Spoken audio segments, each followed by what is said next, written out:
नमस्कार, आपण बघत आहात उमेश 24 चॅनल. महाराष्ट्रातील मुख्यमंत्री माझी लाडकी बहीण योजना आता वादाच्या केंद्रस्थानी आली आहे. नोव्हेंबर 2025 पासून भंडारा आणि यवतमाळ जिल्ह्यातील हजारो लाडक्या बहिणींच्या बँक खात्यात एकही पैसा जमा झालेला नाही. केवायसी पूर्ण करूनही पैसे येत नसल्याने महिलांमध्ये प्रचंड संताप आहे. कुठे नाव गहाळ तर कुठे अपात्र ठरवले गेले. भंडारा जिल्ह्यातील लाडक्या बहिणींनी जिल्हाधिकारी कार्यालयासमोर एकत्र येऊन राष्ट्रीय महामार्ग जवळपास 1.5 तास रोखून धरला. 3-4 दिवसापूर्वी यवतमाळ मध्येही महिलांनी जिल्हा महिला बाल विकास कार्यालयावर धडक देऊन आपला रोष व्यक्त केला. हा संताप फक्त पैशांचा नाही तर विश्वासघाताचा आहे. निवडणूक आलीत की महायुती सरकारला लाडक्या बहिणी आठवतात, पण निवडणूक संपताच त्यांचा विसर पडतो. भंडारा जिल्ह्यातील या लाडक्या बहिणींनी महायुती सरकारचे हे दुट्टप धोरण आज उघड केले.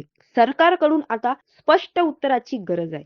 पैसे कधी मिळतात? लाडक्या बहिणींच्या हक्काची पूर्तता कधी होणार? आम्ही या मुद्द्यावर लक्ष ठेवून आहे. तुमच्या प्रतिक्रिया आम्हाला नक्की सांगा. महिला सशक्तीकरणाच्या नावाने सुरू झालेली ही योजना आता महिलांच्या संतापाची ठिणगी बनलेली आहे. अधिक अपडेटसाठी बघत राहा उमेश 24 चॅनल. धन्यवाद.